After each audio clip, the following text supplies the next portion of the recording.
My boss said I would never get the promotion I deserved. When I resigned the next week, he laughed and said I was making a huge mistake. 2 weeks later, he got a call from his boss that changed his life. I was now the CEO. I had always been a hard worker. My first day at Epsilon Technologies felt like yesterday, even though I had been there for nearly 5 years. I started as an entry-level marketing assistant, just another face in the crowd. But my ambition was different from the others.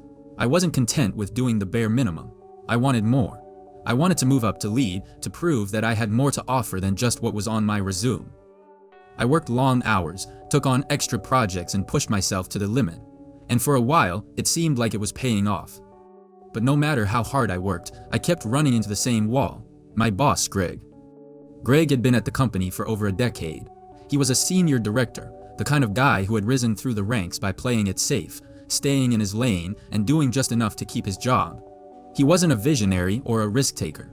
He was the kind of boss who stuck to what he knew and refused to let anyone step on his toes. And I knew that I was ready for more.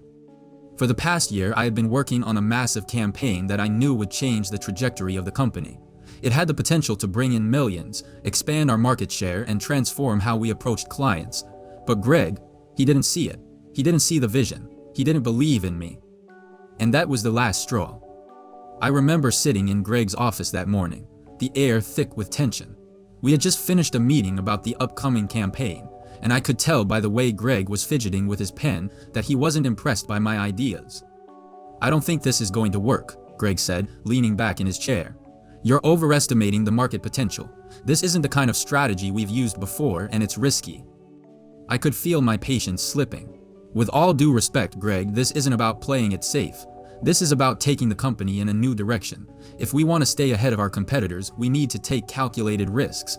This campaign will pay off. Trust me." He raised an eyebrow. "You've got ambition, I'll give you that. But your approach doesn't align with the company's values. You're thinking too big. And frankly, I don't think you're ready for that kind of responsibility." The words hit me like a punch to the gut. I had been working my ass off for this company for 5 years, and this was the recognition I got. He didn't believe in me. He didn't even think I was capable of leading. It felt like I had spent years proving myself, only to be told that I wasn't enough. "Greg, I've been here for 5 years," I said, my voice trembling with barely contained frustration. "I've put in the time. I've shown that I'm willing to do whatever it takes. And now, I'm telling you that I'm ready for the next step. You can't keep me in this box forever." He chuckled. "I'm not sure what you think you're going to do, Sarah. You're not going to get the promotion you think you deserve. You're just not ready. You can keep pushing all you want, but I'm telling you, it's not going to happen." I stared at him, unable to believe what I was hearing. He was telling me, flat out, that I wasn't going to get the promotion I had worked so hard for. That all my dedication, all my late nights, all my efforts meant nothing to him. I felt my anger boil over. For the first time in 5 years, I felt completely defeated. But then, a thought struck me, one that I hadn't even considered before. If he didn't believe in me, then maybe it was time for me to leave. If I wasn't going to get the recognition I deserved here, if Greg was going to continue to hold me back, then it was time to make a change. I wasn't going to waste another minute of my life being stuck under someone who didn't see my potential. "I'm done," I said, standing up from my chair. "I'm leaving." Greg looked at me, his eyes filled with disbelief. "You're making a huge mistake, Sarah. You'll regret this." "I don't think so," I replied, my voice steady despite the storm swirling inside me. "I've worked for this company long enough to know that I'm worth more than you think, and I'm not going to stay here, wasting my time, just to prove something to someone who doesn't even care about my future." With that, I turned and walked out of his office, feeling a strange sense of relief wash over me. I had made a decision, a big one, and for the first time in years, I felt like I was finally in control of my own destiny. The next week was a whirlwind. I handed in my resignation, packed up my office, and left Epsilon Technologies behind. The decision was both terrifying and exhilarating. I had no backup plan, no job lined up, but I knew that I couldn't keep living in a situation where I wasn't valued. I was ready for something bigger, something that would finally recognize my worth. I spent the next few days job hunting, updating my resume, and reaching out to industry contacts. But the more I looked, the more I realized something important. I wasn't just looking for another job. I wanted to create something of my own. I had the skills, the experience, and the drive to build something new. Why not take a risk? Why not be the one in charge? And that's when the opportunity of a lifetime came knocking. 2 weeks later, I received an unexpected phone call. It was from the CEO of a rival company, AITA Solutions. I had worked with them on several projects in the past, but I never imagined they would be interested in me. "Sarah, I've been following your career, and I've heard great things," the CEO, Rachel Williams, said. "I've been thinking a lot about the direction we're taking at AITA, and I think you're the right person to lead the charge. We're offering you the position of Chief Marketing Officer." I was stunned. "Rachel, I'm honored, but I'm not sure I'm the right fit for a leadership position." "You are," she said firmly. "We need someone with your vision, your experience, and I want you to lead our entire marketing division. I think you'll thrive here." The offer was tempting, but there was a catch. AITA Solutions wasn't just looking for a CMO. They were looking for someone who could take the company to the next level. They were planning a major merger with Epsilon Technologies, the very company I had just left. As I sat in my apartment contemplating the offer, I knew what I had to do. I couldn't go back to Epsilon. I couldn't let Greg's rejection hold me back. But what if I could build something even bigger than what I had imagined? What if I could lead not just a department but an entire company? What if this was my chance to prove to everyone, including Greg, that I was more than just a cog in the machine? I accepted the job at AITA Solutions. The transition was quick, and within a few weeks I was moving into my new office as the Chief Marketing Officer. It wasn't just the promotion I had wanted, it was everything I had dreamed of. But the real shock came a few days later. I received an email from Rachel, the CEO, with the subject line, "Urgent Board Meeting." When I opened the email, my heart raced.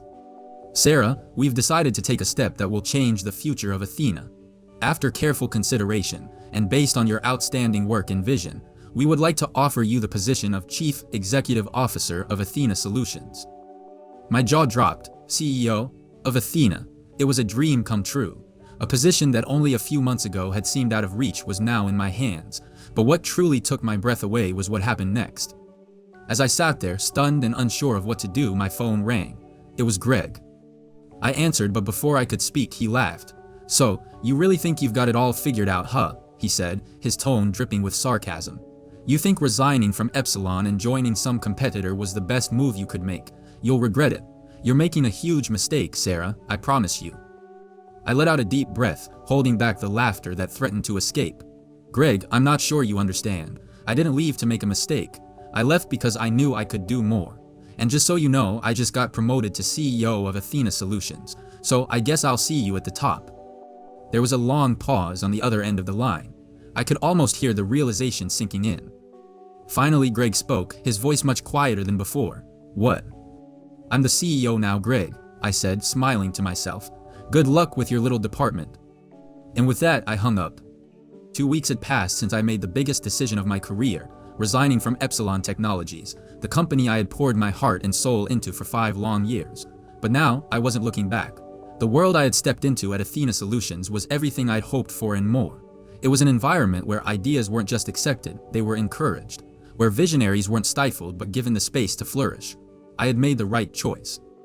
And I was determined to prove that Greg, my former boss, had made the biggest mistake of his career by dismissing me. My first few days at AITA were a blur. I was introduced to the team, taken through the company's vision, and asked to lead the marketing division through an ambitious rebranding campaign that would accompany the upcoming merger. The company's potential was immense, and I could see how eager everyone was to take it to new heights. It was exactly the kind of challenge I had longed for. The most incredible part, I had walked into AITA at a time when they were preparing for a merger with Epsilon Technologies, the company I had just left behind. The irony wasn't lost on me. Here I was, a former employee of Epsilon, now the Chief Marketing Officer of AITA. Not only that, but the merger would place AITA at the forefront of the tech industry, and I would be one of the key players in leading it. There were moments when I had to pinch myself, just to make sure this wasn't all a dream. After all, a few months ago, I had been sitting in Greg's office, being told that I wasn't ready, that I would never be given the promotion I deserved. But now I was in charge of a major division at AITA, working directly with the CEO, Rachel Williams. She was a powerhouse, a woman who had built AITA from the ground up, and she had a vision for the future that was nothing short of revolutionary. The more I worked with her, the more I realized that I had found a mentor, someone who believed in me, who saw my potential and wasn't afraid to challenge me. I dove into the campaign with everything I had. Every meeting, every brainstorming session, I gave it my all. I could feel the passion I had been missing in my previous role coming back. I was finally in a place where I could truly contribute, where my ideas could take root and grow. The team I was working with was incredible, talented, driven, and just as eager to break barriers as I was. Together, we crafted a plan that would take Athena's branding to the next level, with a focus on innovation, cutting-edge technology, and a customer-first approach that would set us apart from the competition. But even as I threw myself into this new role, there was a nagging thought in the back of my mind: Greg. I couldn't help but think about him, about the way he had dismissed me so easily. I couldn't forget the smug look on his face when he told me I wasn't ready, that I would never be able to rise to the level I was hoping for. But what he didn't know, what he hadn't anticipated, was that his words had pushed me to do something extraordinary. The more I thrived in my new role, the more I began to hear rumors about the upcoming merger. Word had started to spread about how Epsilon was struggling to adapt to the changing market, how the leadership at Epsilon wasn't equipped to manage the complexities of the merger. As the days passed, I started to hear whispers of dissatisfaction within Epsilon's ranks. It seemed like there was growing tension among the executives, with many of them unsure about the direction Greg was taking the company in. At the same time, I received an unexpected call from Rachel. "Sarah," she said, her voice calm but filled with purpose, "I need to talk to you about something important." I sat up straight in my chair. "Of course, what's going on?" "We're getting closer to finalizing the merger with Epsilon," Rachel said, "and I need someone who can lead the integration. Someone with vision, someone who can bridge the gap between both companies and make this transition as smooth as possible. I want you to take charge of the entire integration process. You'll be working closely with the executive team." I was stunned. "Wait, you want me to lead the entire integration?" I asked, trying to process what she was saying. "But I'm just the CMO. I've only been here for a few weeks." Rachel chuckled softly. "I've been watching you, Sarah. Your work has been exceptional and I trust you. We need someone who understands both the marketing and operational sides of the business. This isn't just about branding, it's about the future of Athena, and I believe you're the person who can make that happen." I could feel my pulse quickening. This was it. This was the kind of opportunity I had been waiting for, the chance to not only prove myself, but to be part of something that could change the entire landscape of the industry. "I'm honored, Rachel," I said, my voice steady but filled with excitement. "I won't let you down." "I know you won't," she replied. "I'm confident this will be a success." As I hung up the phone, I couldn't help but smile. This was the moment I had been waiting for. I was about to take on the challenge of a lifetime, one that would solidify my place in the company and in the industry. But I knew that with this responsibility came a great deal of pressure. I wasn't just leading a division anymore. I was leading the integration of two massive companies, with everything on the line. The next few days were a whirlwind of meetings, strategy sessions, and high-level discussions with Athena's senior management team. We worked tirelessly to develop a plan for the merger, identifying key areas where the two companies could benefit from each other's strengths and minimize potential weaknesses. I was no longer just part of the marketing team. I was at the center of it all, coordinating efforts across multiple departments, making decisions that would shape the future of the company. But just when I thought I was getting the hang of it, everything changed. 2 weeks after Rachel's call, I received a message from my former colleague at Epsilon, Kevin. He and I had worked together closely before I left, and I had always trusted him. He was one of the few people at Epsilon who had supported my ideas, even when Greg shot them down. "Sarah," Kevin's message began, "I don't know if you've heard, but things are falling apart over here. The merger is facing serious problems and Greg is struggling to manage it all. There's a big shakeup coming. I don't know what's going to happen, but I thought you should know." I stared at my phone, the words sinking in. Greg had failed. The company I had once worked for, the one he had led so ineffectively, was on the verge of collapse. It was a twisted feeling, part satisfaction, part disbelief. I wasn't the kind of person who wished failure on others, but Greg's actions had left me no choice. He had dismissed me when I had the potential to change the company for the better. He had underestimated me, and now he was paying the price. But that wasn't the end of it. A few hours later, I received a call from Rachel. She was calm but urgent. "Sarah, I need to talk to you. We've received some disturbing news about Epsilon. There's been a sudden change at the top." I sat up straight in my chair, my heart racing. "What happened?"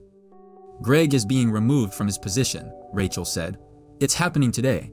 His leadership has become a liability, and the board has decided to take a different direction." I was stunned. "Wait, what? He's being removed?" "Yes," Rachel confirmed. "We need someone who can step into his shoes, someone with the vision and leadership to take Athena to the next level. And Sarah, we want you to be that person. The board has already discussed it. We want you to be the CEO. My mouth went dry. CEO of Athena. The role I had once dreamed about but never thought possible was now within my grasp. I paused, trying to process what Rachel was saying. But I just joined Athena a few weeks ago. How can I possibly be CEO? Rachel's voice was steady and reassuring. You've earned this. Your work, your leadership, your vision, it's exactly what we need. And I believe you're the person who can take this company to new heights. The board is behind you, and we're offering you the position. I was speechless. And then I thought of Greg, the man who had laughed at my ambition, who had told me I would never rise to the level I was hoping for. And now, just 2 weeks later, he was out and I was in. Thank you, Rachel, I said finally, my voice thick with emotion. I won't let you down. As I hung up the phone, I couldn't believe it. I had made it. From the girl Greg had once written off to the CEO of Athena Solutions. The journey had been long, but it had been worth it. The weight of the phone call from Rachel was still settling on me when I walked into my new office at Athena Solutions for the first time as the CEO. The space was vast, the view stunning, and the office itself was a far cry from the cramped corner cubicle I had once occupied at Epsilon Technologies. But it wasn't the office or the lavish surroundings that were at the forefront of my mind. It was the realization of what had just happened. How, in the span of a few weeks, my career had skyrocketed from the shadows of a stifling job to the pinnacle of leadership. I had worked for years under the assumption that I would be content with climbing the corporate ladder. I had put in the hours, shown initiative, and constantly fought for recognition, but none of that had been enough to move me past the middle management role at Epsilon.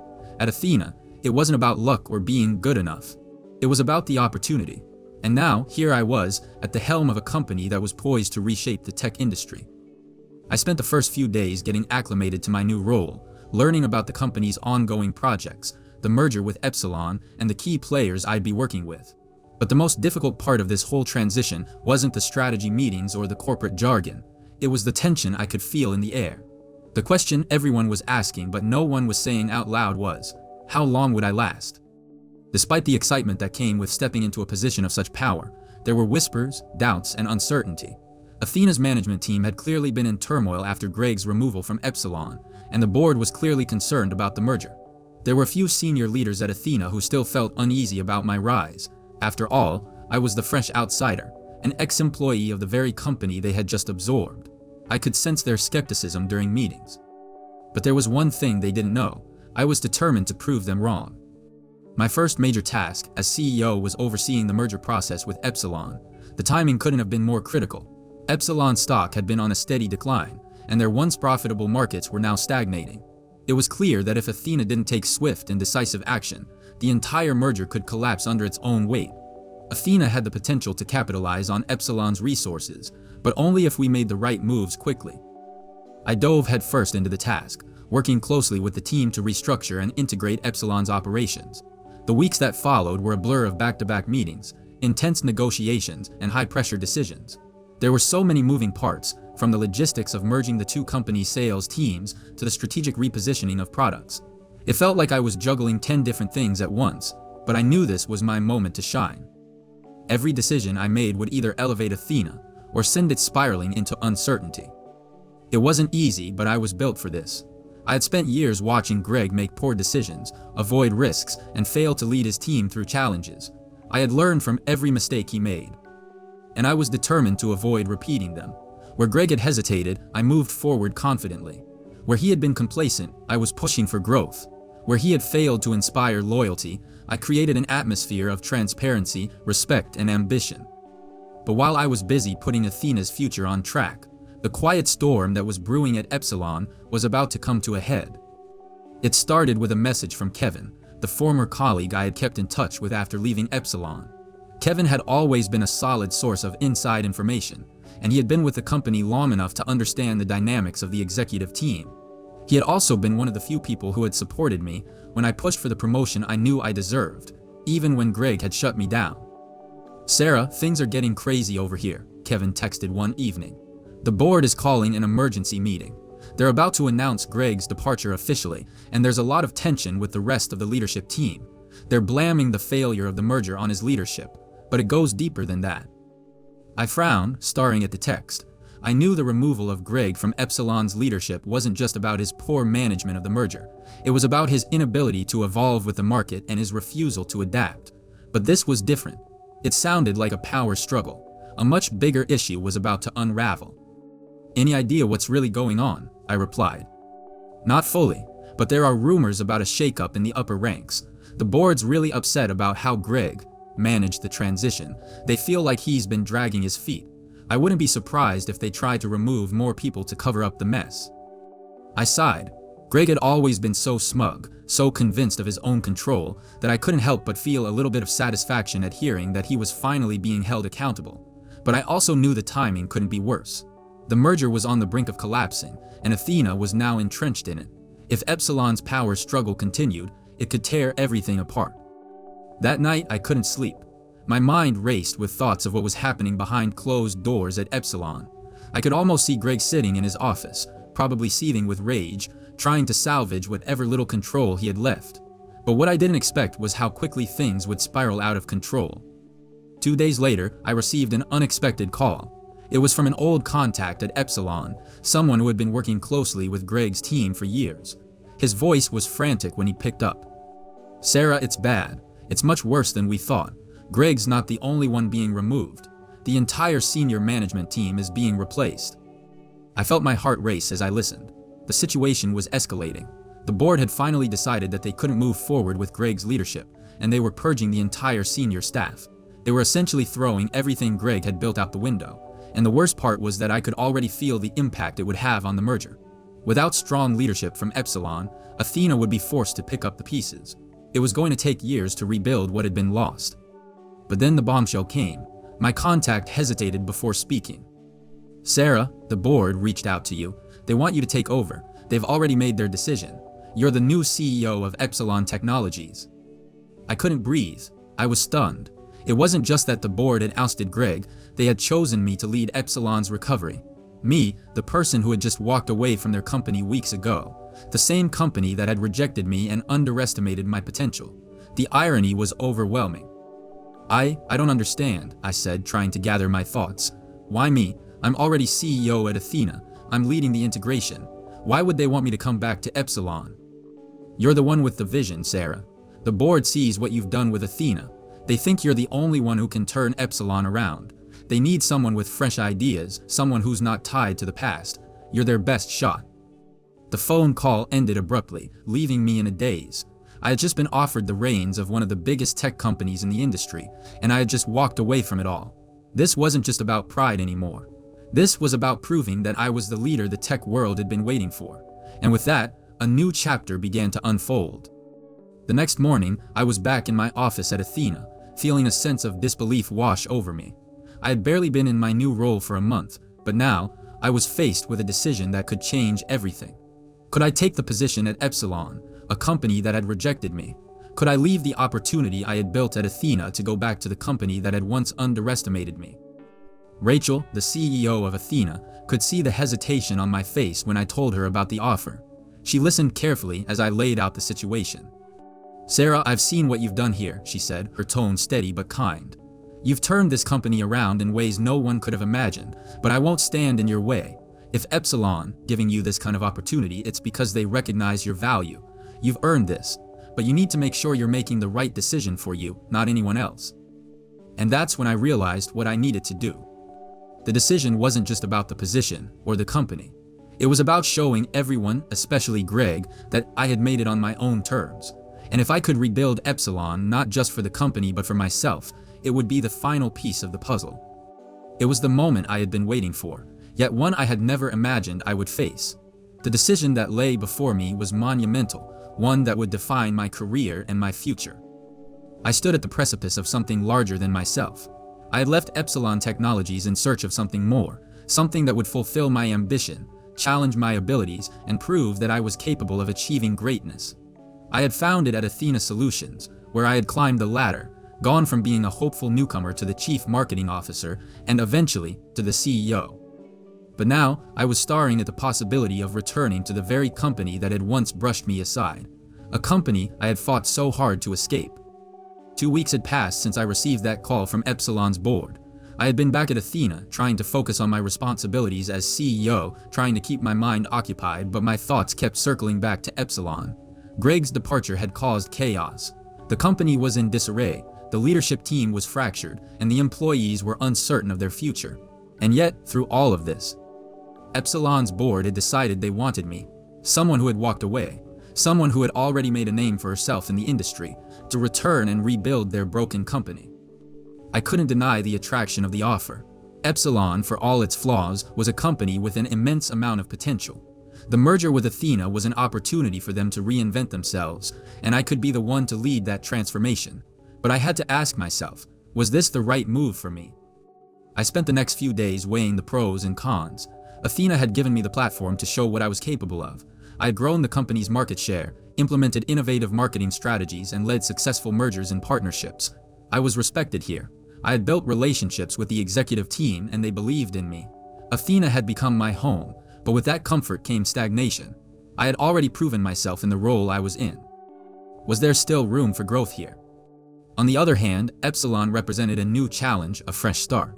Yes, it was the company I had once left in frustration, but it was also the company that needed me the most. I had always been a risk taker, someone who believed in transformation. The idea of returning and being the architect of Epsilon's rebirth, fixing its flaws, reshaping its future, and proving Greg wrong was incredibly appealing. But there was one thing that kept nagging at me, Greg. I had spent so much time thinking about the company itself, about the merger, about the employees at Epsilon, that I hadn't taken the time to think about the emotional weight of returning to the place where it all began. The place where I had been dismissed. The place where my potential had been ignored.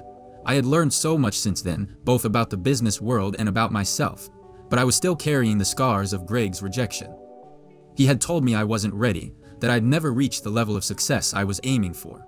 And now, here I was, having not only achieved what I set out to do, but more. And he was no longer in the picture. I felt a surge of pride at the thought of the role I had earned at Athena. I had worked hard for it, and I had earned every bit of success that came with it. But I also knew that Greg's downfall was more than just a personal victory for me.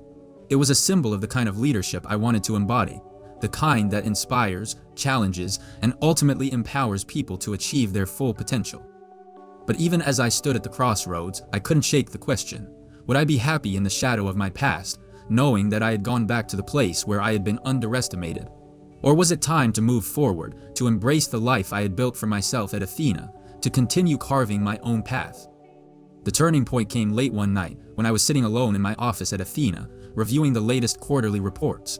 The office was quiet, the only sound the soft hum of the city beyond the windows. I had just wrapped up a call with my senior management team about the upcoming product launch, and the excitement was palpable. We were on the verge of something big. I had no doubt that with my leadership, Athena could take its place at the forefront of the tech industry. But as I sat there, the message from Epsilon's board kept replaying in my mind. They were still waiting for an answer. I could feel the weight of the decision pressing down on me. And then my phone buzzed. It was a message from Kevin. Kevin, hey Sarah, I know you're busy, but I think you should know this. The new management at Epsilon is desperate. They're reaching out to former employees for help, trying to find someone to lead them through the transition. But no one trusts them. They're looking for a real leader, someone with vision. You could be the person to save them. Just thought you should know. His message was the final nudge I needed. The realization hit me like a ton of bricks. Epsilon needed me, but not because of the company's current position. They needed me because of who I was. I had become a leader in my own right, and now they were reaching out because they saw the potential I had to lead them to greatness. And that was something they could never offer me before. I stood up from my desk, walked over to the window, and gazed out at the city lights. The world outside seemed so vast, full of possibilities. I had been at Athena for long enough to see the impact I had made, but Epsilon's call represented something more. It was the opportunity to change an entire company, to lead a team to greatness, and to prove once and for all that I was ready for the responsibility. This wasn't just about proving Greg wrong anymore. It was about creating something new, something that would stand the test of time. I called Rachel the next morning, the decision already made. I told her that I had been offered the CEO position at Epsilon, and after a long conversation, I realized that my future lay beyond Athena. It wasn't an easy decision to leave, but I knew it was the right one. Rachel was incredibly supportive, even though I could sense the disappointment in her voice. She knew how much I had accomplished at Athena, but she also understood that this was the next step in my journey. "You've done amazing things here, Sarah," she said, her voice calm but tinged with emotion. "I know you'll do great things at Epsilon. Just promise me one thing, don't let anyone hold you back. You've earned every bit of your success." "I promise," I replied, smiling through the bitter sweetness of the moment. "Thank you for everything, Rachel." The next few weeks were a whirlwind as I prepared to leave Athena and take over at Epsilon. There was no going back now. I was stepping into the unknown, but I had never been more confident in my life. The transition wasn't without its challenges. There were legal matters to deal with, logistical hurdles to overcome, and personal reflections on what leaving Athena meant.